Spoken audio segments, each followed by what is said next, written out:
Buenas tardes a quienes estamos de este lado del mundo. Bienvenidos y bienvenidas a este webinar que titulamos Transición Energética, el mundo que queremos después de la pandemia. Yo soy Fernando Cabrera, integro el Observatorio Petrolero Sur, uno de los espacios que está convocando a este encuentro.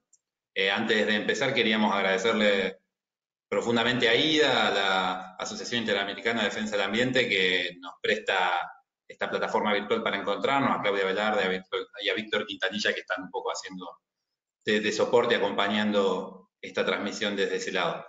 También, antes de ir a lo más puntual, queríamos publicitar un poquito un pequeño proyecto audiovisual, no tan pequeño, una serie de 6 documentales de 6 minutos sobre experiencias de transición y debates en torno a soberanía energética en el Cono Sur que realizamos los últimos 2 años de OBSUR. Se llama Transición y Soberanía. Lo pueden encontrar, bueno, en la página del Observatorio Petrolero Sur, obsur.org.ar, o en el canal de YouTube, buscan Transición y Soberanía, o nos pregunta por alguna red, pero bueno, ahí es algo para seguir por ahí masticando lo que podamos conversar hoy con algunas experiencias concretas también del Cono Sur. Este espacio lo pensamos desde OBSUR, desde el Observatorio Petrolero Sur, que es una organización argentina que desde hace 10 años está intentando poner de relieve lo que sucede en los territorios con el debate más energético en general. Es un debate que no tiene en cuenta lo socioambiental a las personas, y bueno, un poco el objetivo de OBSUR ha sido en estos 10, 11, 12 años de vida impulsar esa arista del debate. Y además de OBSUR está Energía y Equidad, que es una revista de debates latinoamericana sobre energía y que, bueno, está tendiendo a conformarse en un equipo de investigación y de pensamiento sobre estos temas, también regional, así que esperamos que desde ahí podamos aportar y tener nuevos debates y perspectivas para adelante. Somos las organizaciones que motorizamos esto, pero también quienes van a participar más como ponentes directamente, organizaciones que venimos criticando el extractivismo energético o la dependencia hidrocarburífera más fundamentalmente, y desde ahí, y de intentar discutir eso, nos hemos visto permanentemente desafiados a pensar, bueno, ¿para dónde vamos? ¿Qué queremos? Esto no, pero qué sí. Entonces es un debate que no es nuevo. Sin embargo, este contexto nos obliga a profundizarlo, a agudizarlo y vuelve urgente algo que ya era urgente, o más urgente algo que era urgente, que es el debate, bueno, ¿qué mundo y en eso qué energía queremos? Es un poco el debate que pretendemos que se plantee hoy. En este contexto creemos que hay, para hacer una breve introducción de un marco más general, 3 grandes crisis: una sanitaria, vinculada con un avance brutal del capital sobre los territorios, sobre el ambiente, sobre lo natural, o lo que solemos mencionar como lo natural, que lo destruye y que genera, bueno, consecuencias inesperadas, o por lo menos no esperadas, más que inesperadas. Y por otro lado, la crisis sanitaria también, fruto de un desmantelamiento, una mercantilización y una precarización de los sistemas de salud en términos globales, y de cada país con sus particularidades. Por otro lado, una crisis económica global, pero que en Argentina particularmente, y hacemos hincapié porque es de este territorio estamos pensando puntualmente este webinar, venía desde hace varios años, y que en la cual mucha gente estaba llegando a fin de mes o pudiendo reproducir su vida de manera muy justa y sin llegar a las condiciones mínimas, y que esta agudización de la crisis económica pone aún más en tensión y dificulta mucho más esa situación ya previamente complicada. Finalmente, una situación en la cual se inscriben estas 2 crisis, que tiene que ver con una crisis civilizatoria, una incapacidad de sostener la vida tal y cual la veníamos llevando adelante. La normalidad previa a la pandemia era la catástrofe, ¿no? Un poco esa idea de que lo normal de hace un tiempo ya era catastrófico, muy complicado, nos llevaba en ese camino, y bueno, la pandemia lo que hace es poner de relieve, poner en primer plano esta situación.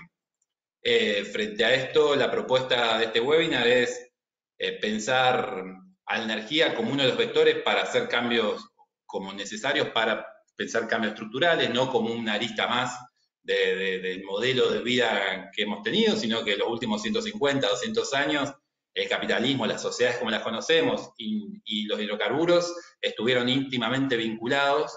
Y bueno, pensar otras sociedades implica pensar otras energías también. Entonces, un poco la propuesta de este webinar es, bueno, desde ahí, desde esa arista que es sustancial, también pensar otras sociedades. En esta tarde del sur, de este lado del mundo, nos van a estar acompañando Pablo Bertinat, que por ahí se lo ve, quien es, además de promotor de energía y equidad, integrante de una organización con la cual hermana, que se llama Taller Ecologista de la ciudad de Rosario, de Argentina. Después lo presentaré un poquito mejor. Pero también va a estar Tatiana Roa, quien no se la ve porque por problemas técnicos, Roa Bendaño, una compañera, amiga colombiana de la organización CELSAT Agua Viva. Y en primer término vamos a escuchar a Luis González Reyes, que es fundador de Ecologistas en Acción de España y fue co-coordinador de esa organización durante algunos años, es doctor en ciencias químicas, participa en experiencias de economía solidaria y ha escrito un libro que nos parece sumamente importante traer a colación en esta charla, que es La Espiral de la Energía, que recomendamos su lectura porque nos parece que ilumina muchas de las cosas que posiblemente traiga, quizás avances posteriores de ese libro, pero nos parece que es algo para que después de acá nos vayamos a buscar La Espiral de la Energía para leer. Así que van a hacer breves exposiciones de entre 15 y 20 minutos y después habrá un momento de preguntas. En el panel del costado tiene lugar para poner preguntas, las vamos a leer y a tener una media horita, un poco de debate después de las exposiciones. Así que, Luis, te invito a que empieces con tu intervención. Muchas gracias a todos por estar. Bueno, pues buenas tardes. ¿Se me escucha bien? Vale. Pues bueno, lo primero, agradecer la invitación. Siempre es un privilegio hablar a otras personas y que le escuchen a uno. Es un privilegio añadido pues que desde gentes de América Latina pues quieran contar con visiones del otro lado del Atlántico, ¿no? Y que bueno, pues que desde ahí pueda llevar algunas formas de ver la historia.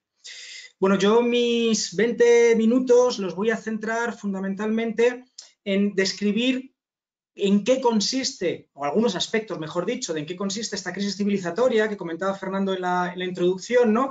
Desde la perspectiva de lo que estamos viviendo. En el momento, pues esta situación de pandemia a nivel mundial, con implicaciones y con impactos distintos en distintos lugares del planeta, ¿no? Y tres elementos que tienen que ver con intentar caracterizar ese colapso que estamos viviendo, entendiendo el colapso como un proceso en el que el orden anterior, esa normalidad que se comentaba en la introducción, se va perdiendo y vamos entrando, no de forma súbita, de forma rápida desde el punto de vista histórico, pero de forma lenta desde el punto de vista vital, esto va a durar décadas, ¿no? Pues vamos entrando pues, en otros nuevos órdenes sociales, en otros órdenes económicos, culturales, en definitiva, en otra forma de entender el mundo y de relacionarnos con él. Bueno, pues decía, tres aspectos, ¿no? Y que tienen mucho que ver con la crisis sanitaria que estamos viviendo en la actualidad. El primero es que para entender la pandemia que estamos viviendo, tendremos que entender nuestro modelo alimentario. Un modelo alimentario que a lo largo del planeta se ha ido convirtiendo cada vez más en un modelo agroindustrial en el que la destrucción de ecosistemas de forma masiva para poner plantaciones o bien para poner territorio que dé alimento al ganado, pues es algo que se ha ido extendiendo de forma masiva por el planeta. Y esto se ha podido extender única y exclusivamente gracias al modelo energético que está sosteniendo el funcionamiento de nuestra sociedad. Nuestros alimentos podríamos denominarlos petroalimentos porque necesitamos ese recurso pues, para fabricar los insumos, pesticidas y abonos, para fabricar la maquinaria que es indispensable pues, en ese cultivo, sin salir de Argentina, ¿no? Pues de hectáreas y hectáreas, ¿no? En monocultivo y además, pues bueno, pues con las características que tiene. Bueno, pues este modelo agroindustrial basado en la destrucción de nuestros ecosistemas es uno de los elementos centrales detrás de la pandemia que estamos viviendo. Siempre ha ocurrido desde el inicio de la agricultura y de la ganadería que el ser humano pues ha ido sufriendo pues procesos de saltos de especies víricas que estaban en otros seres vivos y que pasaban a los seres humanos pues por el hecho de tener un contacto más íntimo, ¿no? Esto nos ha pasado pues con la gripe y con muchos otros elementos que vienen pues del caballo, del cerdo o que puedan venir de distintas aves como podrían ser las gallinas. Pero el caso es que desde hace unas décadas esto se ha acelerado de forma importante y además vemos cómo ese proceso de aceleración tiene mucho que ver con el contacto con distintos animales que son los que están generando pues aproximadamente el 60% de las nuevas infecciones que se están produciendo, ya digo, en las últimas décadas. Y de ese 60%, aproximadamente 2/3 son de animales de origen salvaje. Podríamos hablar del ébola, que viene pues, de murciélagos en África. Podríamos hablar del SIDA, que viene también pues, del contacto con monos, o podríamos hablar del coronavirus, que tiene detrás, pues, como sospechosos, también los murciélagos o el pangolín, ¿no? Pero no solamente del contacto directo con distintos seres vivos, en las cuales entramos en contacto mayor fruto del proceso de destrucción ecosistémica y que, bueno, pues que al final acabamos entrando con ellos, ¿no? Sino también que ese proceso de destrucción ecosistémica hace que distintos vectores pues penetren mejor en lo que son los seres humanos. La extensión de la malaria pues está muy vinculada a procesos de deforestación en distintos lugares del mundo.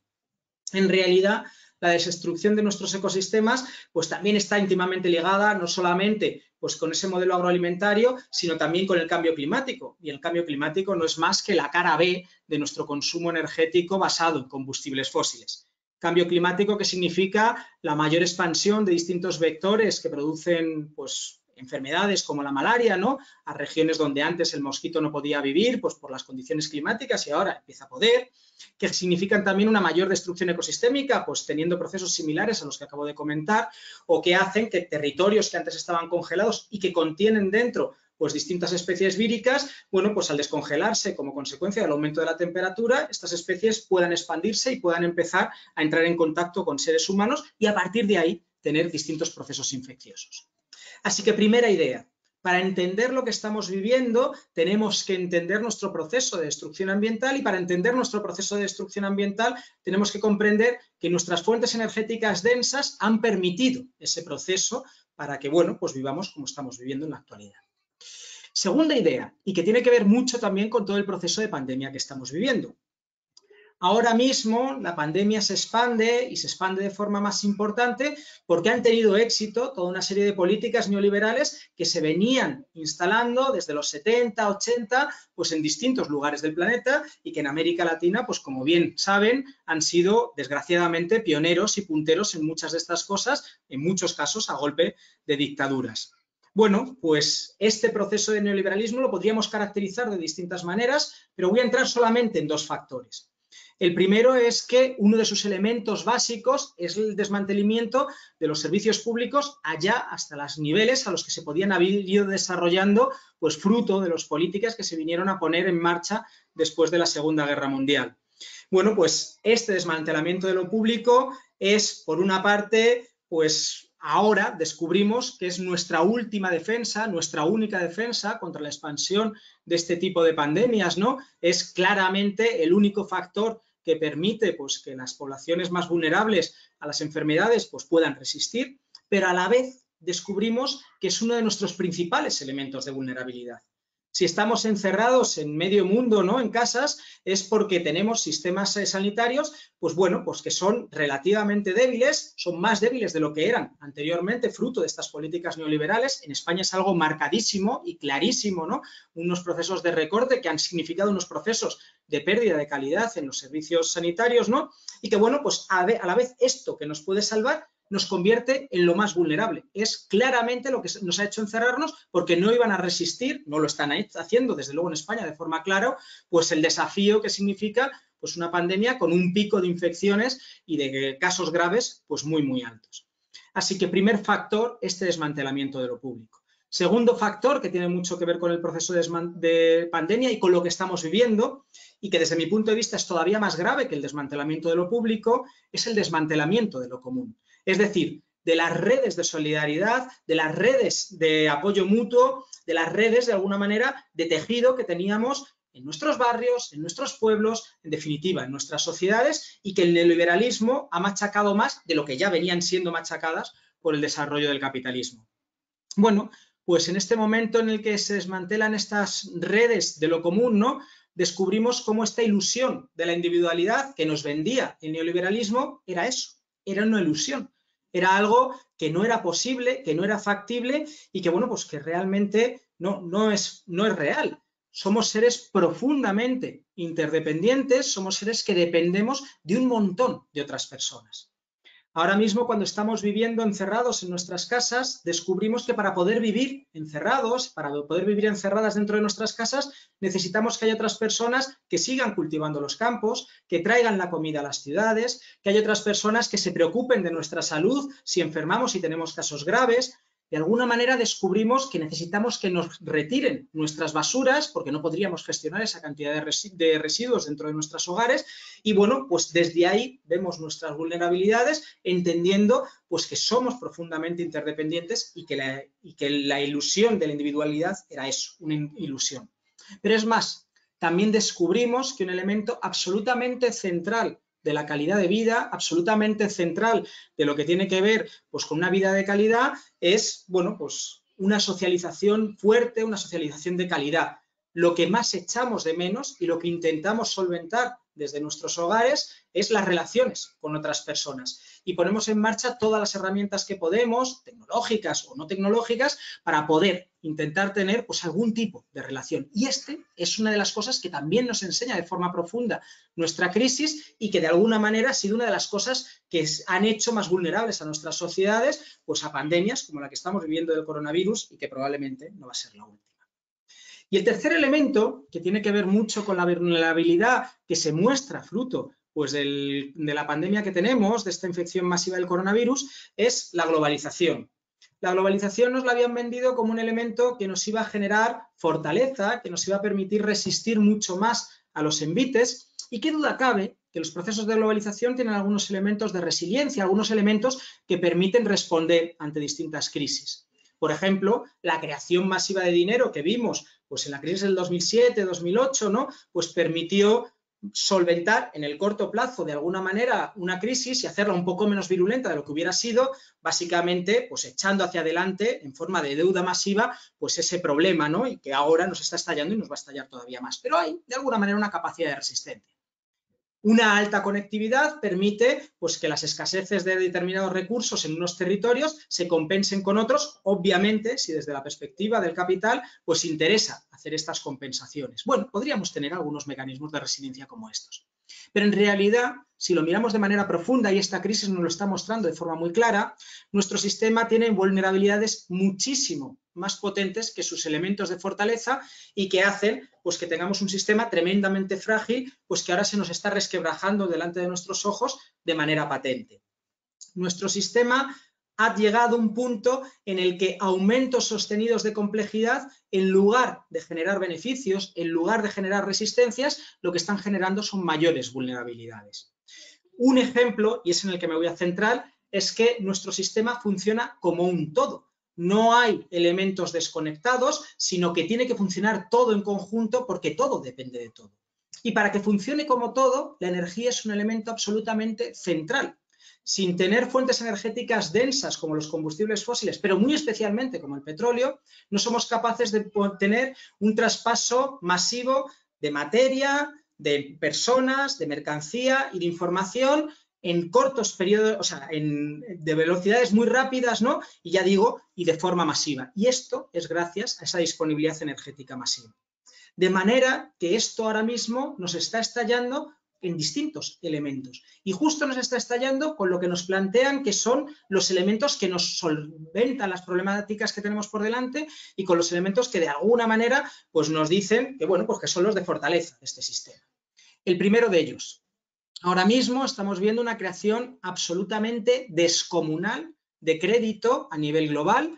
Estamos viendo cómo la Reserva Federal de Estados Unidos ha puesto en marcha una línea de liquidez ilimitada, algo que no se había visto nunca en la historia del capitalismo, o el Banco Central Europeo está haciendo cosas no hasta ese nivel, pero también similares, o el Banco de Inglaterra, o distintos bancos centrales, ¿no?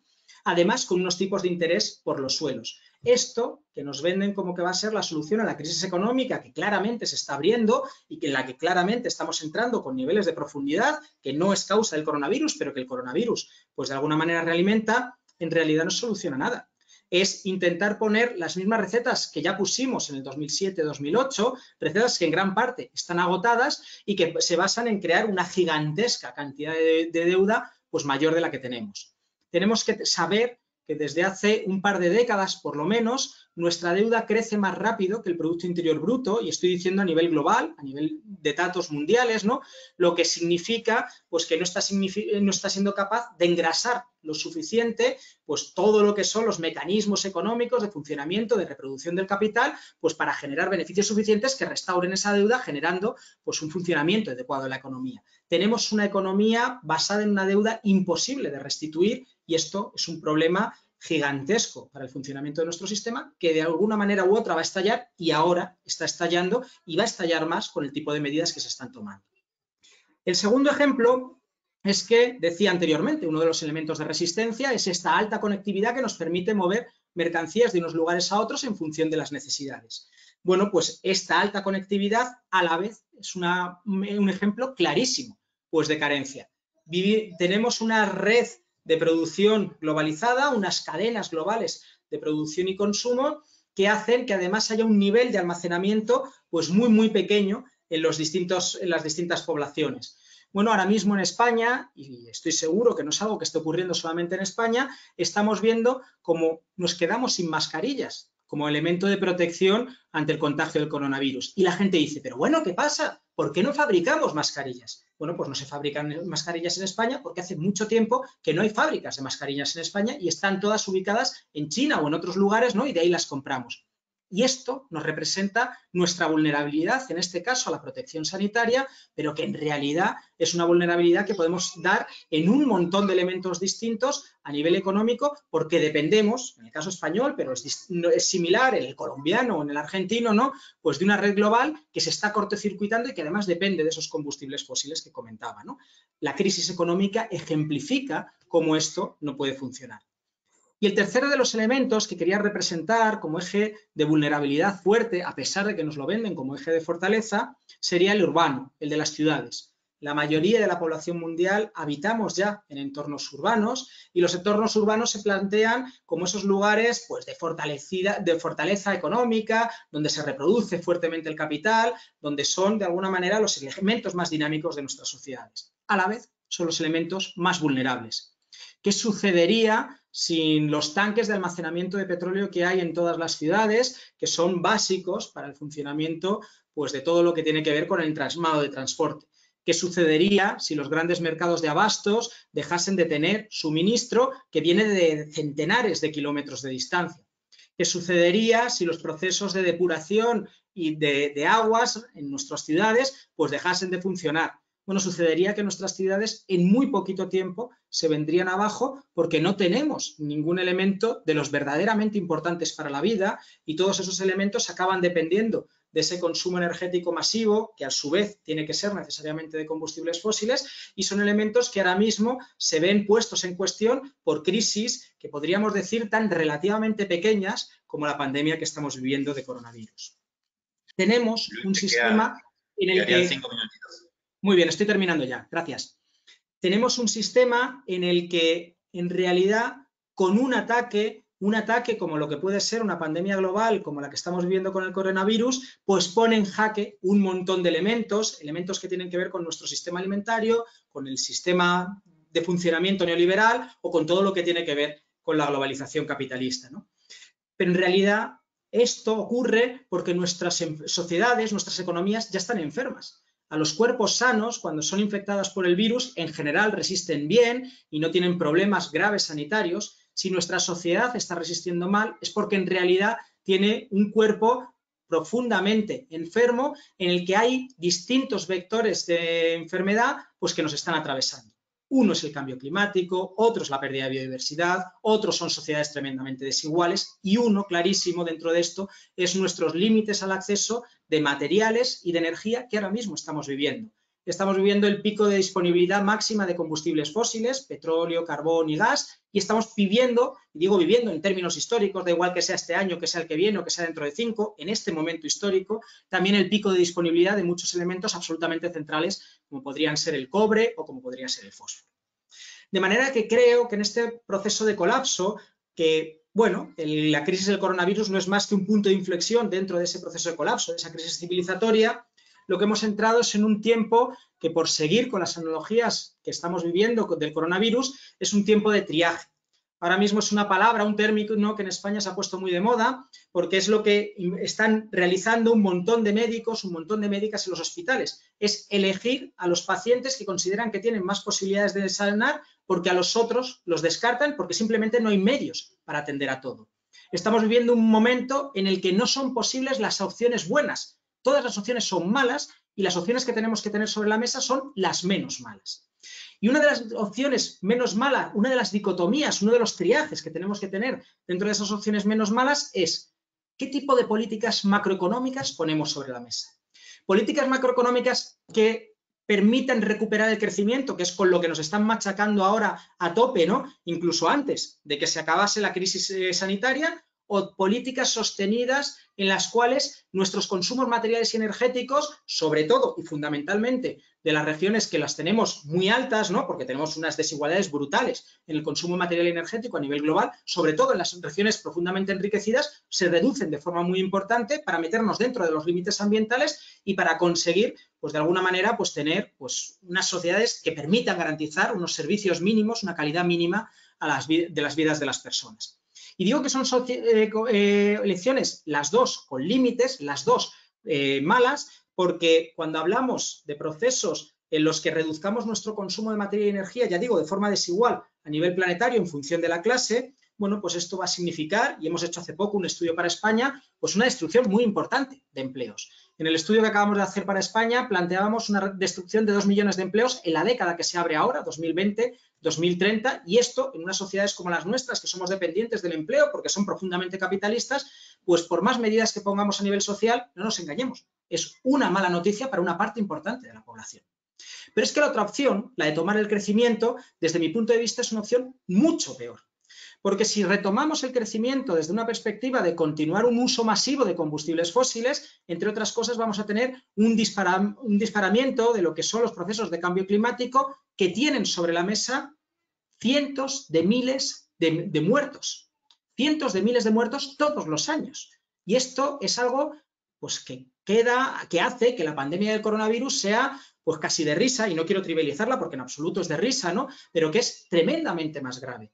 De manera que la opción marrón, la opción negra, la opción fosilista, la que están tomando pues claramente los Bolsonaro o los Trump, o en Europa pues muchas de las opciones también pues mayoritarias, ¿no? Bueno, pues nos lleva a un desastre muchísimo mayor en términos sociales.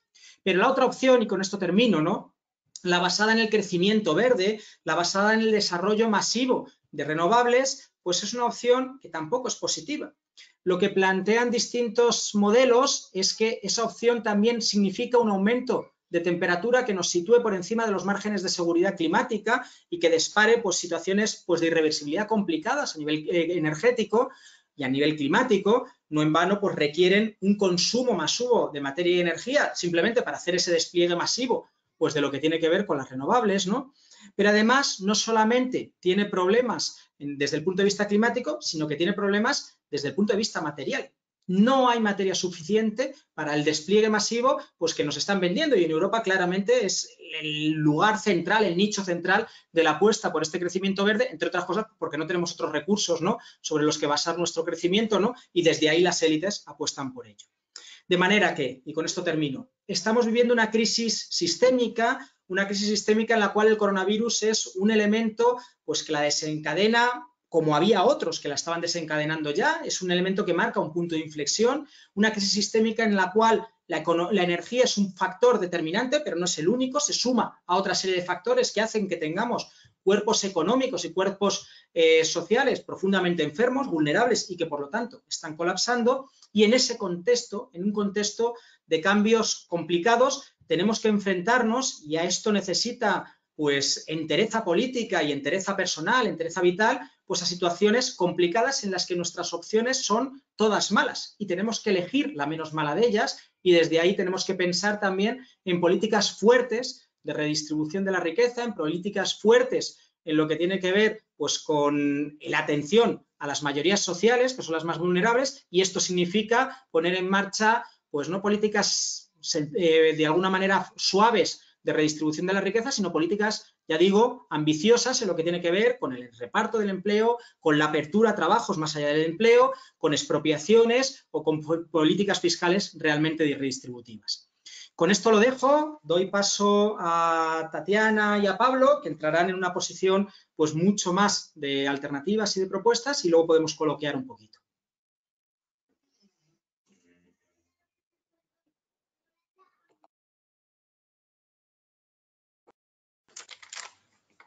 Ok. Micrófono. No se escucha. No se oye, el micro apagado.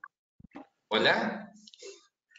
Hola, ahora sí. Disculpen, era Luis, entonces González Reyes, Ecologista en Acción de España, desde Madrid, que nos contaba un poco su visión. Compleja la situación, pero bueno, no hace más que poner en palabras por ahí la situación que estamos viviendo. Queríamos recordarle que hay un lugarcito para hacer preguntas, que después de las 3 intervenciones que haya las vamos a leer y vamos a hacer una media horita de conversación sobre eso. Pero también queríamos saludar a compañeros y compañeras que nos están escribiendo de toda Latinoamérica para saludarnos desde México, bueno, de Rosario, en Chile, y el movimiento ambiental de Oriente de Caldas en Colombia, también especialmente para ellas. Nada, está bueno sentirse unidos y que por ahí estos medios rompan un poco la distancia, así que ahora vamos a escuchar a Tatiana Roa-Bendaño, colombiana ella, de Sensat Agua Viva. Es una parte fundamental de una red que se llama Oilwatch, una red latinoamericana, o la versión latinoamericana de esa red. Participa también de la Alianza Latinoamericana frente al Fracking, que es otra red, y es ingeniera en petróleo, entre un montón de otras grandes cualidades que tiene. Así que la vamos a escuchar. Justo de ella no tenemos el videito, pero bueno, podremos escuchar su voz aunque sea. Tatiana, te escuchamos. Gracias, Fernando. Bueno, agradecer esta invitación que nos hacen y poder compartir esta tarde tan interesante con Luis, con Pablo, con Fernando, con quienes hemos compartido en tantos momentos. Hago una aclaración, yo me gradué como ingeniera de petróleos, pero soy ambientalista, me reconozco así, más como ambientalista. Ya en estas épocas más dedicada también a otro tipo de actividades como la jardinería, montar en bici, bueno, cosas que creo que son hoy fundamentales para estos momentos.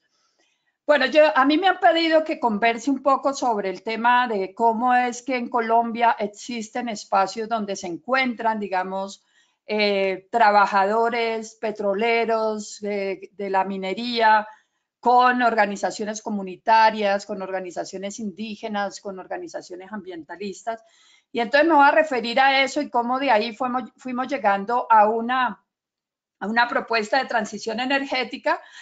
Pero, digamos, sí quisiera decir una cosa, digamos, para empezar, que ayer leyendo un artículo justamente de Luis termina en algo que también yo he venido diciendo en los últimos días, es que nosotros duramos muchos años hablando de transición energética y ahora tenemos es un parón, o sea, un frenón inmediato, o sea, parada en seco y aquí estamos, ¿no?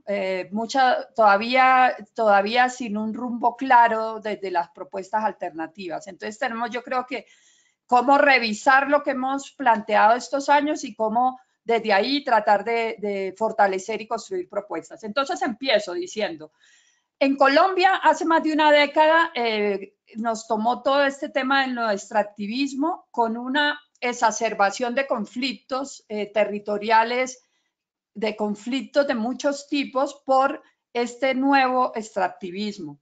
Entonces se empezaron a dar luchas en defensa del territorio, las luchas de los pequeños mineros contra la gran minería, las luchas por la soberanía de los bienes naturales, que estaba más ligada a algunos sectores nacionalistas y sindicales que reclamaban la importancia de la nacionalización de los bienes, energía, petróleo, minería, consignas como minería sí, pero no así, o petróleo sí, pero no así, eran parte, digamos, como de esas narrativas, de esos grupos. Grupos también que clamaban el tema del derecho a la energía. Aquí hay millones de personas. Recientemente, con todo esto del coronavirus, el presidente así, sin ningún recato, dice, vamos a reconectar a 1 millón de personas que están sin servicio al agua y seguramente sin servicio a la energía. Y ese, digamos, hace parte de esos grupos, los grupos que así se llaman de desconectados, ¿no? O sea, gente que tiene su conexión, pero no puede acceder ni al agua ni a la energía por problemas económicos. Luchas por los ríos, los movimientos antirrepresas, el Ríos Vivos, pero también el Movete en el oriente de Antioquia. Luchas más silenciosas que construyen autonomías alimentarias, energéticas y ecológicas. Entonces, todas esas luchas empiezan a converger en diferentes espacios. Por allá en los 2010, 2012, estuvo el Reclame, que era una articulación contra la gran minería, pero empezaron a darse esas tensiones entre ambiente y trabajo, agua o minería, petróleo, minería, vida o economía. Es decir, de alguna manera se empezaron a tensionar dos paradigmas, el paradigma del cuidado, el paradigma del crecimiento económico, empiezan a darse formas. Entonces, ahí, digamos, teniendo como ese contexto de luchas, quisiera hablar de más o menos unas 4 dinámicas que van dando como la forma a lo que hoy hay en el país, de lo que se conoce como la mesa minero-energética, pero incluso más allá de eso. Entonces, una es la dinámica de los trabajadores del petróleo. Ellos habían hecho en torno, digamos, a todos estos debates de paz, una primera asamblea por la paz en los años 90 y retoman, digamos, esa vieja idea de la asamblea por la paz y convocan a una segunda asamblea por la paz. Y una de las cosas que a los trabajadores les sorprende es que los temas que más a la gente le interesaban eran el tema ambiental y el tema del agua. El otro, digamos, la otra importante dinámica es que aquí ha existido desde los años 90 una red o una articulación un poco informal de gente que ha luchado por los ríos y contra las represas. Constituyen en el 2008 la red de afectados por represas y posteriormente constituyen el movimiento Ríos Vivos e inician un debate, fortalecen más bien un debate que viene desde los 90 sobre soberanía energética y luego empiezan a construir una propuesta, o empezamos, porque hago parte de esa red, de ese movimiento, de una propuesta de transición energética. Por otro lado, confluyen una serie de organizaciones que empiezan a recurrir a una figura que existe de participación ciudadana en el país, que son las consultas populares. Ya habían habido otros antecedentes de utilizar mecanismos de participación para frenar los proyectos y se empiezan a dar consultas populares en varias partes del país, todas se ganan, todas contra proyectos extractivos de diferente tipo, y empieza a ganar fuerza esta idea de la democracia ambiental.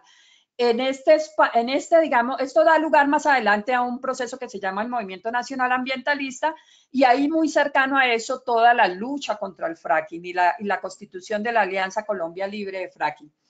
Finalmente, en ese espacio, en esas dinámicas a las que me quiero referir, hay otra que está más ligada a la construcción, más en lo local, en lo territorial, y ahí están, digamos, procesos como el que promueve Censar Agua Viva, de la organización de la que hago parte, Funda Expresión, el Colectivo de Reservas Campesinas y ASPROSIC, una escuela de la energía que lo que busca es promover la autonomía energética y sobre todo que la gente asuma el control de la energía, también desde elementos prácticos como el mismo hecho de ser ellos mismos los técnicos promotores de la energía.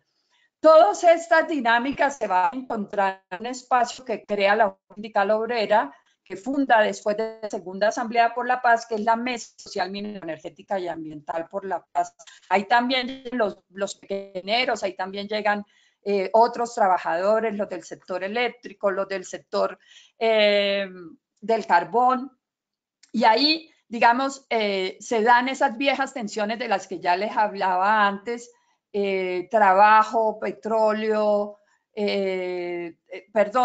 trabajo o ambiente, agua o minería, y hay el movimiento Ríos Vivos en Agua Viva, como una posibilidad de superar esas tensiones, hablar de la transición energética, como empezar entre todos a pensar no es que se van a cerrar los petroleros todo de un día en la mañana, de un día para otro, sino cómo vamos impulsando ese proceso de transición energética con propuestas concretas, cuando sabemos que en el mundo ya se empiezan a hablar de eso y a materializar, digamos, el modelo de energías alternativas, muchas de ellas, o energías renovables, muchas de ellas ligadas a procesos también de acaparamiento de tierras, de expulsión de pueblos indígenas de su territorio, etcétera. Entonces, ¿cómo digamos,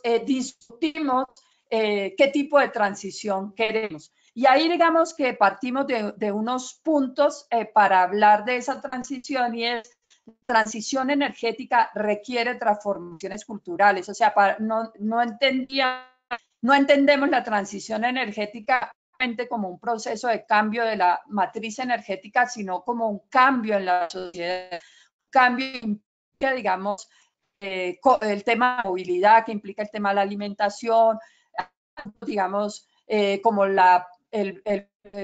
poder, el control sobre los territorios, etcétera. Un segundo elemento es el cambio en las relaciones de poder. El actual modelo energético está concentrado en unas pocas empresas que definen, que imponen los precios, que imponen las políticas regionales, que reciben los subsidios, etcétera. El tercer elemento que nosotros planteamos, la necesidad de una transición que articule, que construya desde otras autonomías que la gente está y que la gente viene impulsando. Es decir, la transición energética tiene que estar ligada a la soberanía alimentaria, a la justicia hídrica, a la energía como derecho. O sea, no puede ser simplemente un tema de la energía, sino que tiene que ver con todo el conjunto de la sociedad. No puede prescindir de la participación y la democracia. O sea, tienen que haber sociedades fuertes y democráticas que estén, digamos, impulsando, digamos, estas propuestas, y tiene que haber un respeto, una perspectiva de respeto a los derechos territoriales, a los derechos humanos, a los derechos de las mujeres, de los niños, de la naturaleza. De ahí, y ya con esto voy a irme acercando al final, empezamos a construir propuestas. Voy a nombrar las propuestas. En este primer momento se nombraron. Una, el tema de la transformación de las empresas de energía. Aquí hay toda una discusión, digamos, el papel que cumple una empresa como Ecopetrol, que es la empresa colombiana del petróleo, o sea, cómo esa empresa se transforma en una empresa que sea una empresa no del petróleo, sino de la energía, las facultades de petróleo como facultades de energía, y también las otras empresas, esas transformaciones. Debate que pusieron los trabajadores sobre las alternativas laborales para ellos, la transición en las ciudades, qué tipo de cambios requieren las ciudades, o sea, cómo estas ciudades se desestructuran y dan lugar a ciudades donde haya más espacio para la vida, donde haya lugar para las especies, donde haya lugar para el peatón, donde haya lugar para los niños y las niñas. El tema de las movilidades, por supuesto, es central. La remunicipalización de las empresas de energía es vital si estamos hablando de relocalización. La transformación del sistema alimentario, algo que nombraba muy bien Luis en esta primera parte de la exposición. Cómo las energías limpias tienen que estar en cabeza de las comunidades, de los barrios, de los movimientos sociales, de los municipios. La inversión en términos de investigación, ciencia y tecnología. Y dos aspectos que eran muy típicos, digamos, de los debates aquí colombianos. Uno, la moratoria mineroenergética. Y, digamos, con fuerza se posiciona el tema del fracking, porque empieza a darse una lucha muy fuerte contra el fracking en el país, que hoy tiene suspendida la posibilidad de fracking en Colombia, y un bloque mineroenergético nacional. Eso, digamos, es lo que nos ha motivado. Hoy hay muchas otras propuestas que se han ido dando, que han enriqueciendo esta primera propuesta que surge y que está planteada en un documento que camina por ahí, que es de la transición energética en Colombia, aproximaciones, debates y propuestas del movimiento Ríos Vivos y del CENSAT, pero que ya se ha ido nutriendo de muchas otras discusiones, y que hoy cierro ya entonces con esto, diciendo que en este momento crucial que vive la humanidad, es necesario fortalecer estas ideas fuertes que han nutrido todos estos debates, no solamente del país, sino de América Latina y del mundo. Debates como que ha puesto Oil Watch desde hace más de una década, hay que dejar el petróleo en el suelo, y cómo plantea, digamos, la necesidad de que exista un anexo 0 donde se reconozca, así como hay un anexo 1 y un anexo 2 de las negociaciones de cambio climático, haya un anexo 0 que dé lugar a esas voces de quienes han decidido de no permitir no permitir que el petróleo se explote en sus territorios, como las comunidades ogonis de Nigeria, como los pueblos indígenas de la Amazonía ecuatoriana, como los pueblos Colombia, que frenó la actividad petrolera en San Andrés y Providencia, y muchos otros procesos en el mundo. Los que ha puesto la vía campesina de la agricultura campesina puede enfriar el planeta, hoy se hacen fundamentales, pero mucho más aún cuando vemos que es la agricultura campesina la que está al mundo.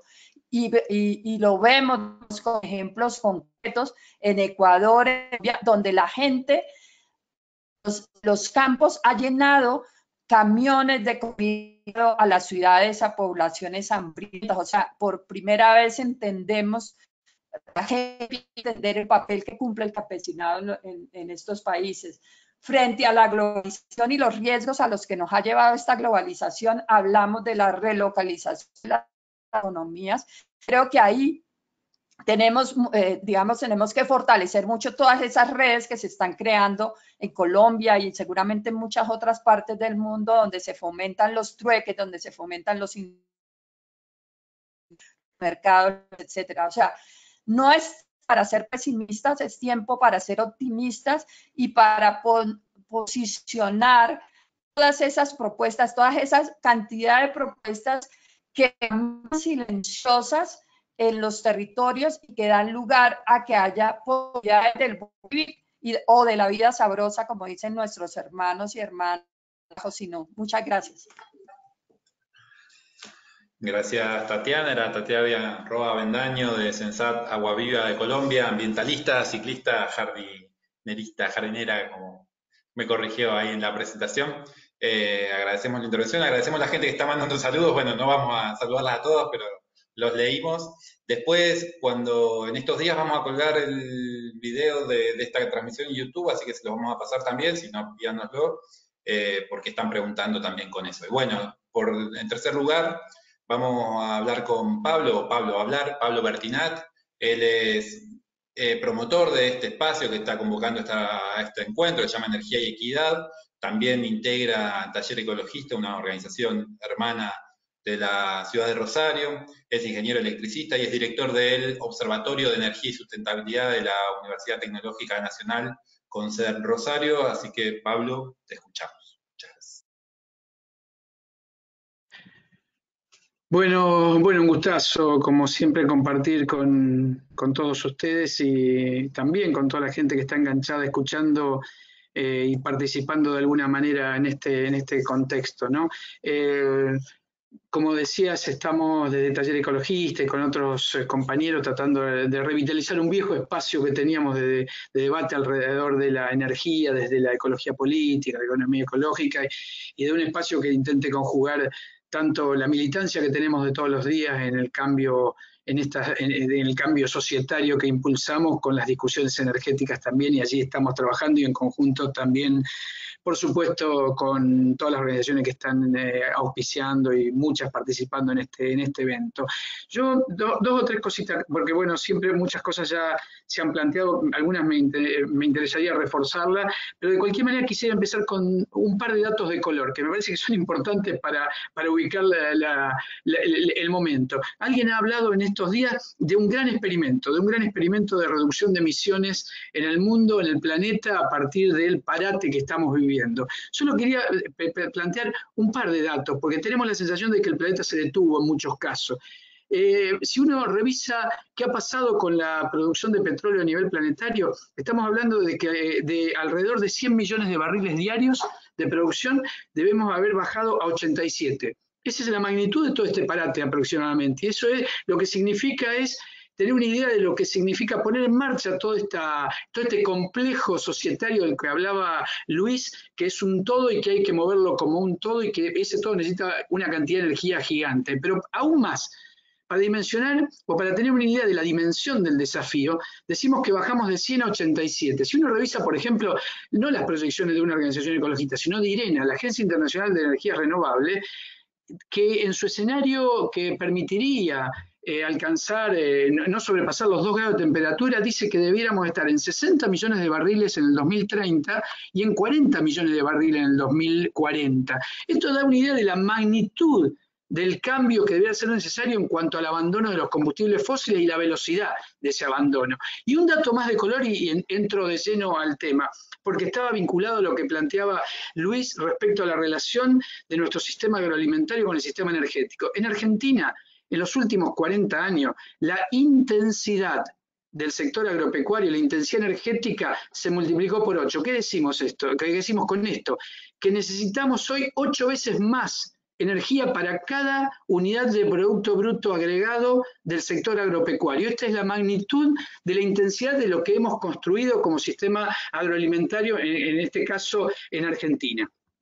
Entro en tema entonces. Entonces, en primer lugar, me parece que ubicar que la discusión alrededor de la transición energética no es una discusión nueva, es una discusión que ya estaba antes que ocurra la pandemia, es una discusión que antes de que ocurra la pandemia corría y corre serio riesgo de ser banalizado, porque es una propuesta que trabajamos desde los sectores populares, movimientos sociales, ecologistas, pero que también están trabajando las corporaciones, los gobiernos, las grandes empresas, los lobbies empresarios, y que están tratando de capturar esta idea de la transición energética para llevarla hacia la idea de una transición energética ligada a la economía verde, ligada a la geoingeniería, ligada a las respuestas corporativas, excluyentes, que mantendrían el status quo global, en todo caso con una mayor penetración de energías renovables y con los límites que planteaba Luis en ese marco. Esta discusión de la transición energética es una discusión en la cual ya estábamos involucrados, en la cual ya estábamos posicionados y planteando la necesidad de tener una mirada de transición energética popular que levante otras cuestiones que diferentes a la transición energética corporativa. Ahora bien, la pandemia nos encuentra en particular en América Latina con un sistema energético fósil, concentrado, centralizado, desigual, conflictivo, mercantilizado, privatizado en sus lógicas de funcionamiento, que en muchos casos responde a empresas públicas, pero con lógica privatizada, sumamente opaco y dirigido por supuestos especialistas con muy poca participación ciudadana. Esa es la situación del sistema energético actual en América Latina. Hace muy poquitos días, en otro webinar, Maristela Svampa planteaba 3 cuestiones clave vinculadas al webinar que aparecían como interesantes para plantear. Una es la aparición del rol del Estado, con sus 2 miradas, social y el estado de excepción, o sea, las restricciones a las libertades en algunos casos.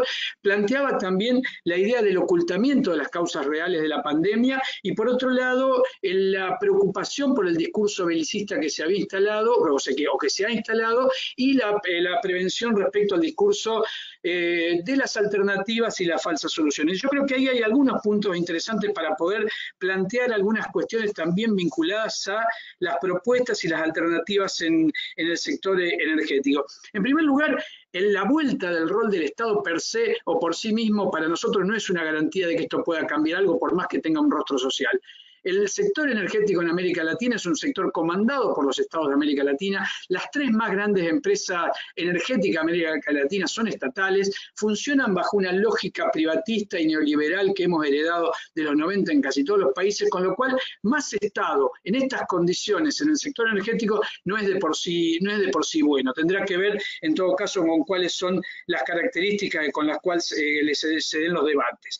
En este marco me parece que es interesante también y es llamativo algunos debates impensados en otro momento que se han abierto, como en muchos de nuestros países, como los impuestos a los ricos, la idea del Estado fuerte, las críticas a la financiarización, hasta medidas concretas en contra del mercado, digamos así, como el no cobro de los servicios públicos, el no corte de los servicios públicos, que en muchos casos nos resultan hasta extrañas medidas en algún sentido, porque está claro que el sentido general tiene el sentido general de garantizar la supervivencia y de prevenir desbordes sociales en muchos casos, pero en muchos casos inclusive resultan medidas difíciles de poder asimilar en un contexto en el cual no podemos salir a la calle a defender algunas que nos interesan y profundizar algunas otras. Esa es la sensación rara de esta pandemia, de esta cuarentena, que nos obliga a estar encerrados y nos saca nuestra principal modo de expresión, que es la movilización en las calles y todo lo que tiene que ver con esa forma que tenemos en particular en América Latina de reclamar, de exigir y de producir cambios. En este marco, pensar entonces algunas urgencias y algunos temas claves para pensar, y acá delineo, planteo algunos puntos. En primer lugar, creo que un tema central en esta emergencia se asocia, y creo que tiene que ver con la emergencia y la urgencia, se asocia fuertemente al crecimiento de las situaciones de pobreza en América Latina y en particular de pobreza energética. Claramente esta pandemia, uno lo ve ya en todos los indicadores que están avanzando, está incidiendo muy fuertemente sobre las situaciones de pobreza, y esto incluye las situaciones de pobreza energética que se van a ver agravadas, que ya son altas en América Latina y que se van a ver fuertemente agravadas. Trabajar sobre la temática de pobreza energética me parece que es de carácter urgente en este momento, más teniendo en cuenta que los sectores empobrecidos que están en peores condiciones energéticas en casi toda América Latina deberán afrontar en muchos casos la enfermedad, no solo con reducción de ingresos que no les permitirían acceder a los recursos, sino en condiciones físicas deficientes en cuanto a las condiciones de la vivienda, etcétera, que empeoran sus posibilidades de afrontar con posibilidad de salir con el menor daño posible de esta pandemia. Creo que ahí tenemos un punto urgente que tenemos que poner en la agenda, que es la atención a las situaciones de emergencia vinculado a la pobreza energética en América Latina. El segundo punto que me parece que es importante tener en cuenta es volver a retomar lo que estaba planteado vinculado al Estado. Creo que en esta vuelta al Estado, en esta vuelta en todo caso de revalorización de los estados en América Latina y yo diría en el mundo también, en donde se está hablando en muchos países de expropiaciones, etcétera, creo que es central poder dar la pelea que no logramos dar en otro momento, inclusive en el contexto de gobiernos progresistas, en el cual no logramos ni siquiera en el mejor momento del ciclo progresista derogar todas las leyes y normativas de privatizaciones en los sectores energéticos que hacen al sector energético funcionar con características de mercado y no de derecho. Yo creo que hemos aprendido esa lección, muchos sectores han aprendido esa lección, inclusive el movimiento sindical, los movimientos sociales, etcétera, y creo que dar la pelea en este momento por que los cambios incluyan la derogación de las normativas y legislaciones vigentes para impulsar una lógica de derecho a la normativa y la legislación que acompañe en todo caso las desprivatizaciones digo desprivatizaciones porque posiblemente haya que ir a fortalecer no solo lo estatal, que para nosotros tal vez no es lo central, para nosotros lo central es lo público, no lo necesariamente estatal, y así poder recrear todas las otras formas de lo público, no estatal, que permita a través de mecanismos y otros mecanismos diferentes de gestión y autogestión fortalecer esta mirada de la energía en lo público. Tenemos herramientas preexistentes a la pandemia, por ejemplo, como la campaña que inició el movimiento de TUED, que son los sindicatos por la democratización energética, para que la energía esté en manos públicas. O sea, hay una cantidad de fortalezas, aprendizajes que hemos tenido de los periodos anteriores, del periodo sobre todo del ciclo progresista anterior, respecto a la necesidad de avanzar, de dar un paso más, y de que no solo es necesario que en muchos casos la propiedad sobre los bienes públicos esté en manos del Estado, sino que esté en manos públicas y que esté con un marco normativo y legal que responda a otra lógica que no sea la lógica de mercado. En tercer punto, nos da la impresión de que, yo creo que sobre esto trabajó algo Luis. Estamos imaginando que posiblemente podamos pensar en una salida de la pandemia en un contexto de globalización totalmente diferente, ¿no? Donde va a encontrar a nuestros países infinitamente endeudados, mucho más empobrecidos, y sin entrar en el debate sobre la impagabilidad de las deudas a las que seguramente nos enfrentaremos, yo creo claramente que el gen desarrollista existente en la mayoría de nuestra sociedad y en particular en los dirigentes políticos va a impulsar o va a intentar impulsar un plan tipo Marshall para nuestra región, o lo que lo conocimos por ejemplo en Brasil como el PAC, el 2007-2008 el programa de aceleración del crecimiento, que era, digamos, infinito crecimiento material para superar la pobreza, que implicaba una presión infinita sobre los territorios y sobre los recursos naturales, que en un contexto actual de caída abrupta del precio de los commodities implicaría una presión gigante sobre los territorios. Yo creo que ahí la disputa que debemos dar respecto a esto que planteaba Luis de la salida desarrollista o en este sentido, yo creo que es el principal peligro que enfrentamos en la actualidad y hace falta poder replantear todos los debates que vinimos dando estos años con los movimientos sociales, sindicales, territoriales respecto a poder hacer campaña de incidencia o disputa respecto a esta idea de que la salida desarrollista, la salida de más producción material energética no es la alternativa que tenemos que aceptar en este contexto. En cuarto lugar, yo plantearía también en un momento crítico, digamos, en el cual también esta mirada de globalización posiblemente esté cambiando totalmente, una cuestión muy dificultosa que es cómo repensar los acuerdos regionales, que es mucho más dificultoso en el contexto de gobiernos que tenemos en la región, pero cómo intentar fortalecer acuerdos regionales, transfronterizos, etcétera, que nos permitan poder revalorizar los recursos locales, cortar los circuitos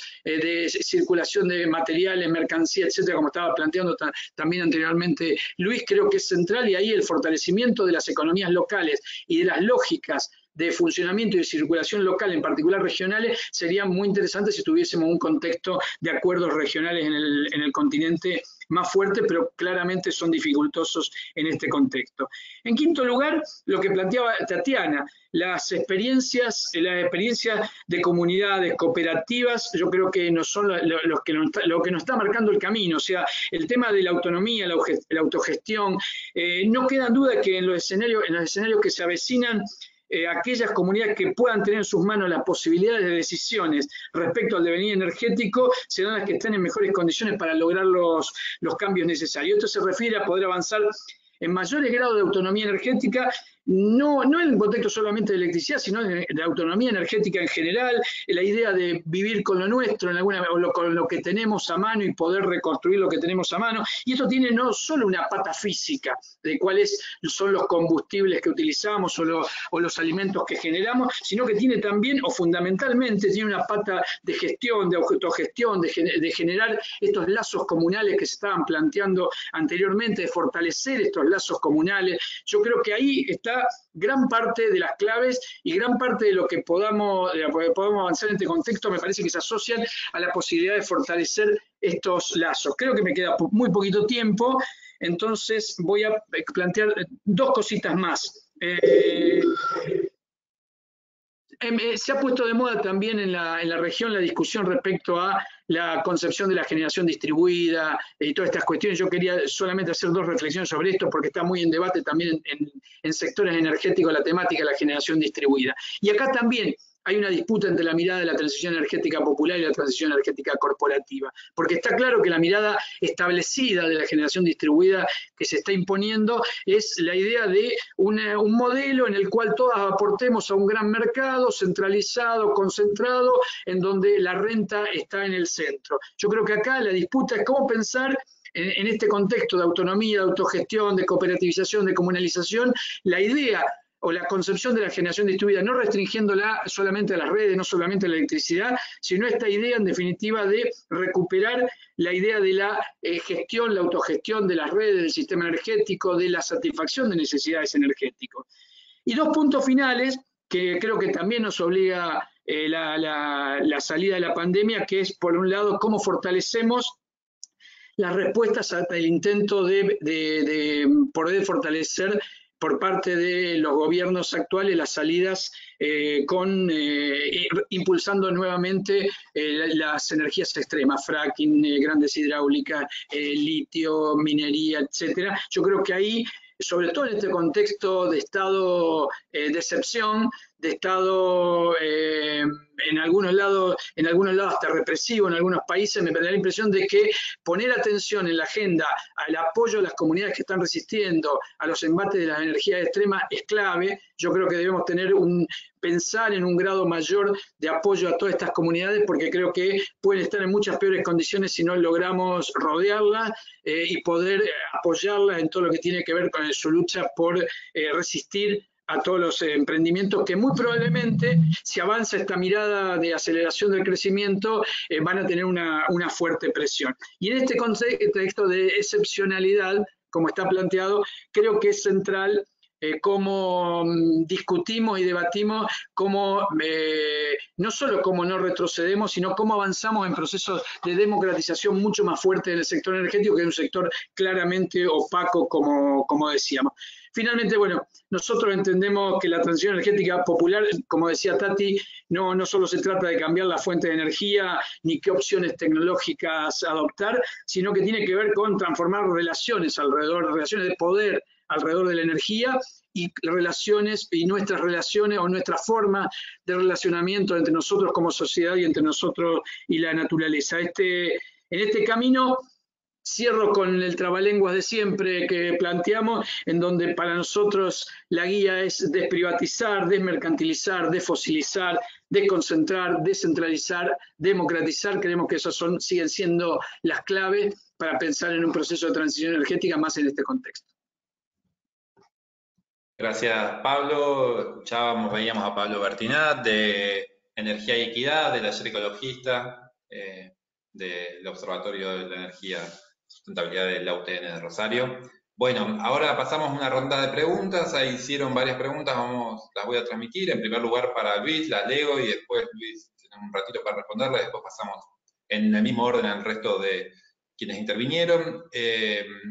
Pregunta Juan Pablo Guayán, desde la provincia de Salta, en el norte de Argentina, ¿cuáles considera podrían ser alternativas a este colapso a nivel económico, social y ambiental? A la que se suma otra pregunta similar, donde le preguntan qué hacemos en lo local y lo global. Eso por un lado. Y por otro lado, otra serie de preguntas, a partir de la idea de redistribución de fuentes de riqueza, ¿crees que solo a través de la abolición de la propiedad privada se puede salir o hay otras medidas menos extremas que serían suficientemente efectivas? Bueno, esos serían como dos núcleos de preguntas que te hicieron, así que te escuchamos y vamos viendo. Sí, después seguimos con Tatiana. Vale, pues muchas gracias, la verdad es que muy interesantes y las voy a englobar las tres en una misma respuesta porque creo que están bastante interrelacionadas. Yo comparto bastante, bueno, por no decir mucho o totalmente, los análisis que han hecho Tatiana y Pablo, que de hecho ya hablaban en parte de las respuestas a estas preguntas, pero yo la voy a focalizar con una única tipo de políticas. No quiero decir que sea la única que hay que llevar a cabo, pero sí, desde mi punto de vista, una absolutamente central e ineludible en procesos de transformación que tengan un carácter de hacer las paces con el entorno y a la vez pues de un carácter redistributivo, de justicia, de solidaridad a nivel de las sociedades. Creo que necesitamos profundamente trascender el capitalismo y trascender el capitalismo, si lo tuviésemos que ejemplificar con un tipo de políticas, yo claramente lo haría con esas políticas que pasen por la desalinización y por la desmercantilización. Es decir, el principal mecanismo de reproducción del capital, pero a la vez el principal mecanismo de sometimiento por parte a las personas, ¿no?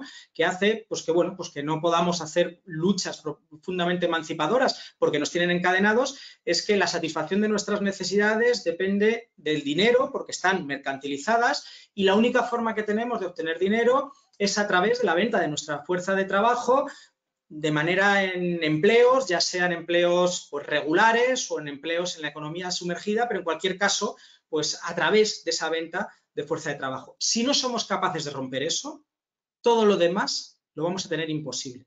Y lo vamos a tener imposible porque esa cadena última que al final nos obliga o a vender nuestra fuerza de trabajo, conseguir dinero y mantener el funcionamiento de este mundo enloquecido, o bien pues a tener unas situaciones de penuria pues que obviamente no son sostenibles para las personas. Así que necesitamos avanzar en ese proceso de salarización y en ese proceso de desmercantilización, que tiene muchísimo que ver con una construcción de economías basados en los comunes, ¿no? Lo que antes Pablo hablaba, ¿no? Pues de esos públicos no estatales que a este lado del Atlántico pues normalmente denominamos de manera de comunes, ¿no? Economías basadas en lo común. Esto, que puede ser una respuesta un poco abstracta, lo voy a intentar concretar con ejemplos más específicos, ¿no? Porque hablar de salarización y hablar de desmercantilización es sobre todo hablar de un aumento en la autonomía, en la satisfacción de nuestras necesidades. Un aumento en la autonomía que no podemos hacer de manera individual, sino que necesariamente lo vamos a tener que hacer con otras personas y ahí cumple un papel determinante todo el tema de lo común. Y voy a dar 5 ejemplos.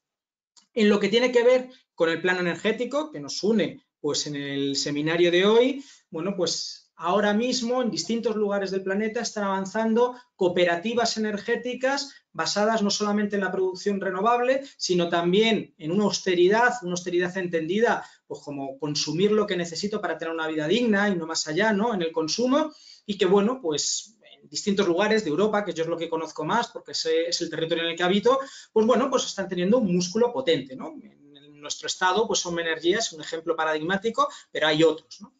Segundo, a nivel alimentario necesitamos avanzar de esto de forma importante. Se han ido articulando distintas redes que ponen en contacto directo a quienes producen los alimentos, agricultoras y agricultores, con quienes lo consumen. Es más, que muchas veces pues intercambian los roles, ¿no? En procesos con un grado de desmercantilización importante, no solamente porque entran pagos en especie en muchos casos, sino porque no hay una tensión por el precio, que es un elemento determinante para caracterizar un funcionamiento de mercado. No hay un intento por parte de quienes consumen de abaratar los precios ni de quien produce de crecerlos, sino de buscar relaciones de apoyo mutuo potentes, ¿no? Esto, que está bien, ¿no? En sí mismo, necesita dar saltos de escala y en distintos lugares se están haciendo saltos de escala. Pues restauraciones colectivas que tienen que ver pues, con comedores escolares o de otros espacios, ¿no? En procesos de centrales de compras, en capacidad de escala en lo que tiene que ver con la producción. Bueno, nos hablan de procesos, no ni mucho menos totalmente desmercantilizados ni desalarizados, pero que por lo menos avanzan ahí. Tercer ejemplo. Desde el punto de vista educativo, pues procesos en los cuales pues metemos a las familias a participar dentro de los procesos educativos y a cogestionar esos procesos educativos y que no son necesariamente escuelas de élite, que es quienes normalmente han hecho estos tipos de historias, sino que bebemos pues de una tradición de educación popular en la cual pues América Latina nos ha enseñado claramente al resto del mundo cómo hacerlo. Creo que hay líneas también trabajadas para satisfacer una de nuestras necesidades básicas que tiene que ver con el conocimiento a través de esos procesos de educación popular que en gran parte huyen de esos procesos de mercantilización y demás. El cuarto ejemplo que podríamos ver es el tema de la vivienda. En el contexto en el que estoy yo, estamos metidos en una vivienda que tiene distintas características, pero la principal de todas es que está en un derecho de uso. La vivienda no nos pertenece, tenemos un derecho de uso, pero es una vivienda común, es del común y cuando nos vayamos, pues será una vivienda que utilizarán otras personas. Este modelo, que es un modelo minoritario, pues en un estado como el español, en absoluto es minoritario en otro como el uruguayo, donde, bueno, pues una parte importante del parque de viviendas, pues es un parque con esta característica de derecho de uso y que en parte pues es de un derecho comunitario, ¿no? Y es un bien común que por lo tanto no está mercantilizado, no es ni del Estado ni del mercado, ¿no? Y que desde ahí avanza en estas líneas en las que tenemos. Y por último, desde el punto de vista laboral, pues todo lo que es la riqueza del trabajo cooperativo, ¿no? Y del funcionamiento cooperativo, pues yo creo que, bueno, pues tiene mucho que avanzar, ¿no? Mucho que avanzar en lo que tiene que ver con la democracia económica, en lo que tiene que ver con los mecanismos de redistribución, de la riqueza y demás, pero creo que ese movimiento cooperativo tiene que enriquecerse también no con unas rentas básicas, sino con unas huertas básicas. Es decir, internalizar dentro del proceso de cooperación, de producción, y la cooperativa en la que yo trabajo estamos justo en eso, pues una parte de producción alimentaria que esté dentro, que no esté dentro de los mercados, que nos permita pues independizarnos de ese funcionamiento del mercado, de ese funcionamiento salarizado para satisfacer nuestras necesidades y que, bueno, pues de alguna manera un elemento tan básico como la alimentación lo tengamos internalizado, ¿no? Tatiana, pues antes comentaba también un poco en esta línea, ¿no?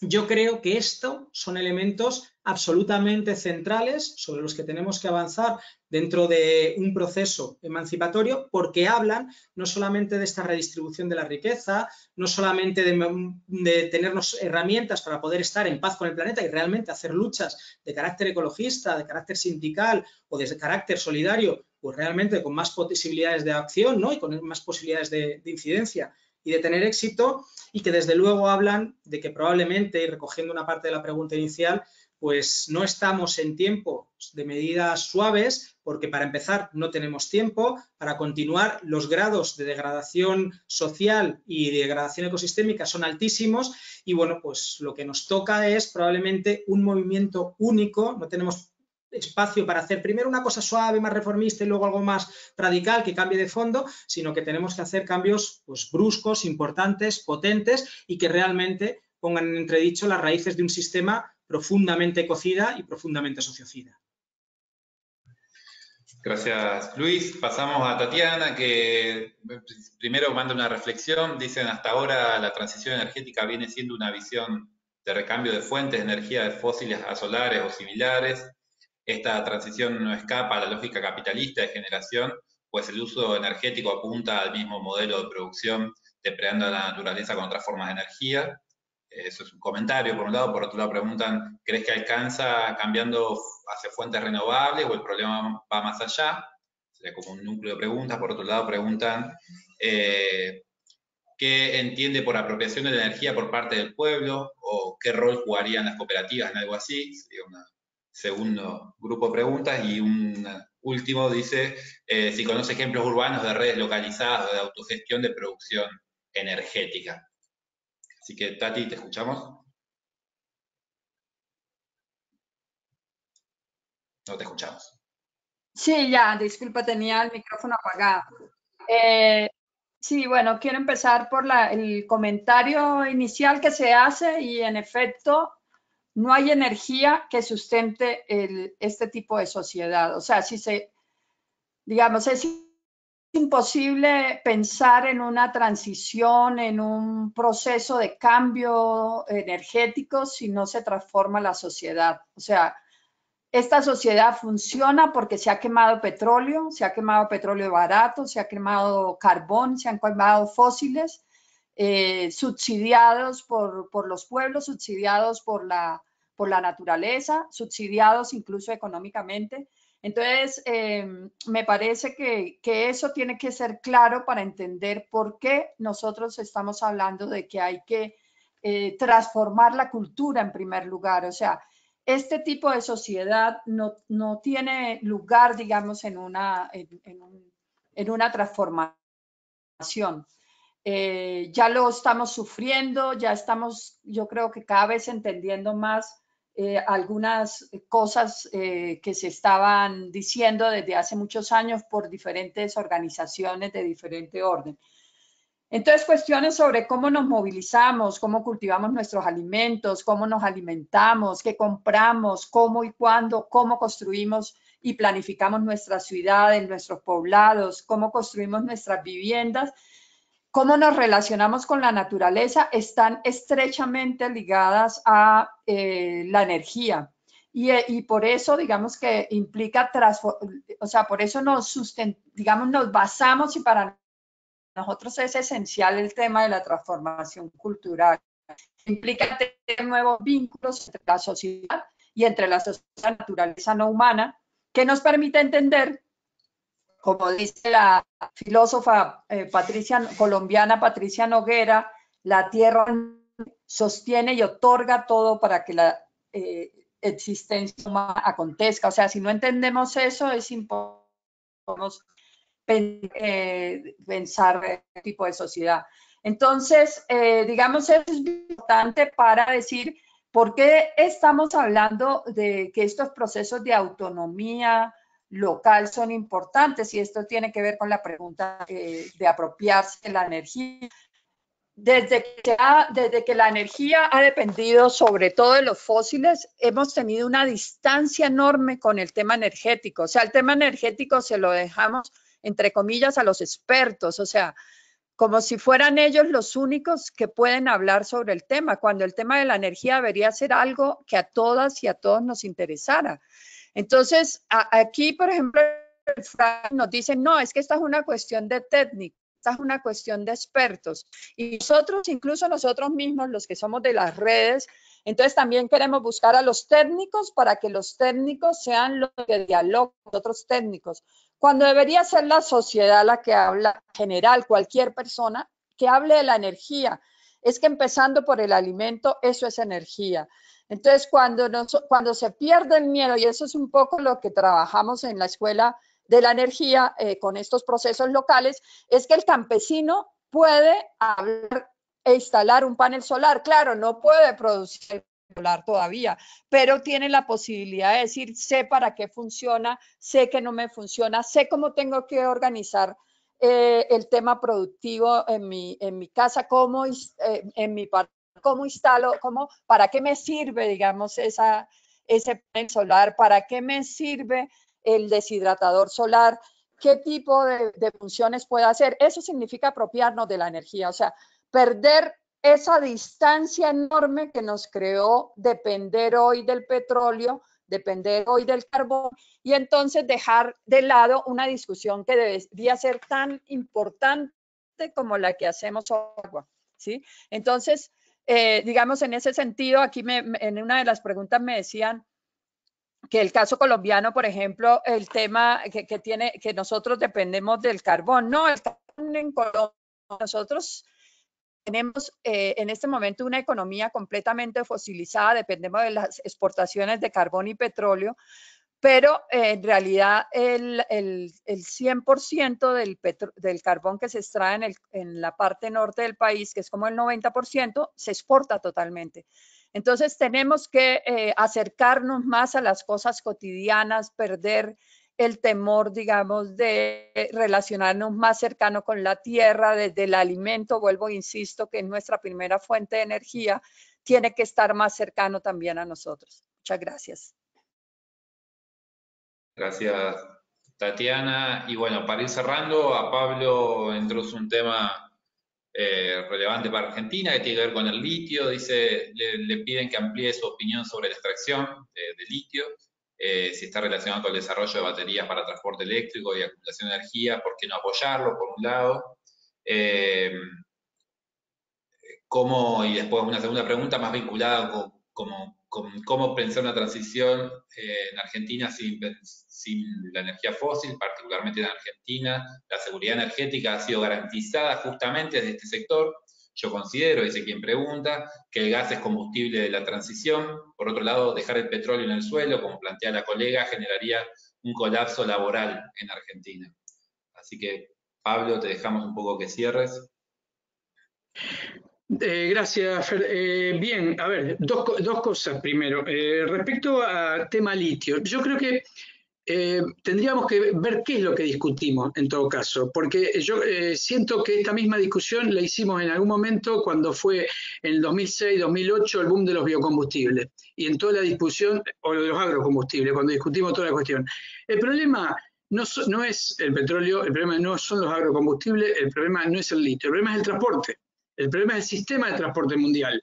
La globalización, la circulación de las mercancías, la circulación de las cosas, la circulación de las personas. El problema es el transporte. Si nosotros no discutimos de fondo qué transporte necesitamos, qué necesitamos mover, qué no mover, por qué las cosas tienen tantos kilómetros encima, estamos liquidados porque no alcanza el petróleo, porque se va a terminar, porque nos liquida el cambio climático, porque si vamos a agrocombustibles vamos a tener serios problemas con el uso de la tierra, ya lo sabemos, y si vamos al litio, el litio también tiene límite, ¿no? El litio no es infinito, esto ya lo hemos charlado con muchos compañeros también, no es infinito, es materia, y no, para hacer la batería, para hacer las otras cosas, no solo hace falta el litio, sino otros elementos, con lo cual lo central es discutir el transporte. Dicho esto, está claro que electrificar el transporte es un camino deseado. Ahora, primero habría que ver qué electrificar, qué tipo de transporte, pensar en todo caso una línea de trabajo vinculado a, por ejemplo, transporte público, ferroviario, etcétera, vinculado a sistemas eléctricos, electricidad producida renovable, y en todo caso habría que ver el rol de las baterías, etcétera ahí.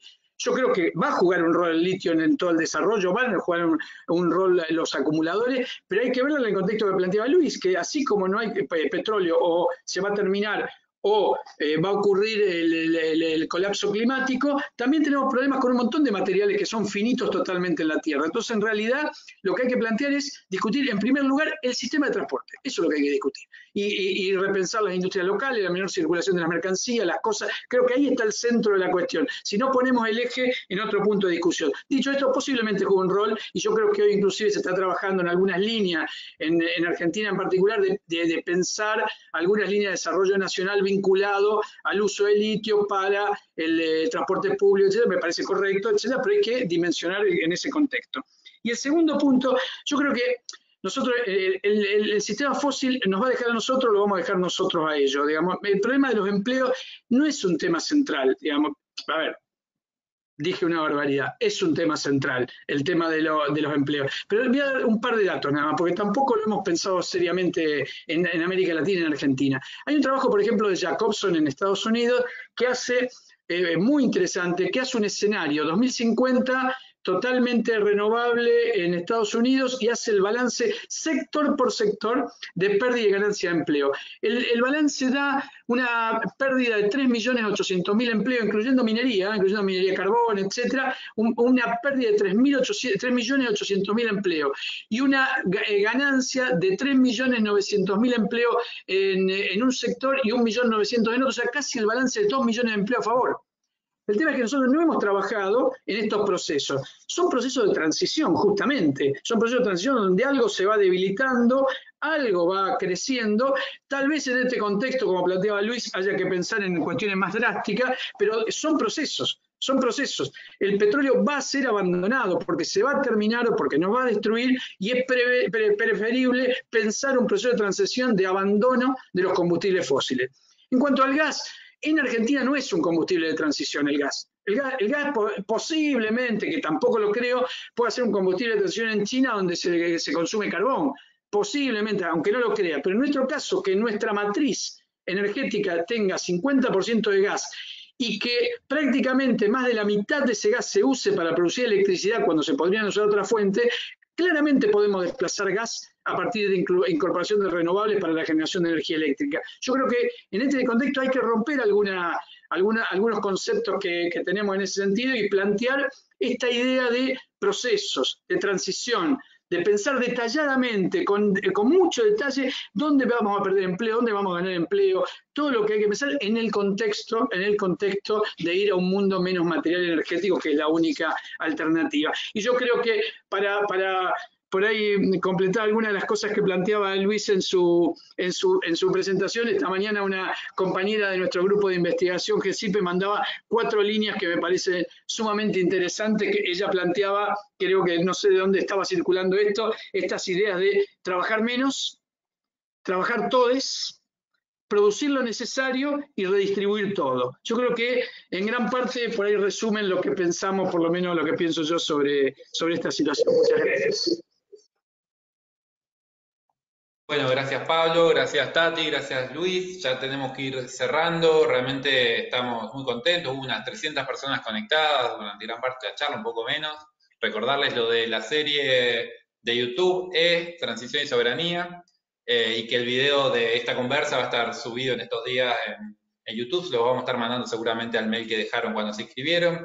Bueno, lejos de una lectura colapsista, creemos que esta crisis nos urge y nos da un marco más sólido para desarrollar los debates que veníamos llevando adelante sobre lo común, sobre el Estado, sobre la energía, sobre la capacidad que tenemos, la fuerza que tenemos las organizaciones, los sujetos para generar cambios. Bueno, en ese camino esperamos que este webinar haya sido un pasito más. Seguramente hay 1000 debates para seguir dando, 1000 planteos, 1000 discusiones, pero bueno, es el tiempo que tenemos ahora, que sea un comienzo de eso. Le agradecemos a todas y a todos por estar, a los panelistas, la panelista, y bueno, nos encontramos dentro de poco de nuevo en alguna experiencia similar. Muchas gracias. Muchas gracias. Chao.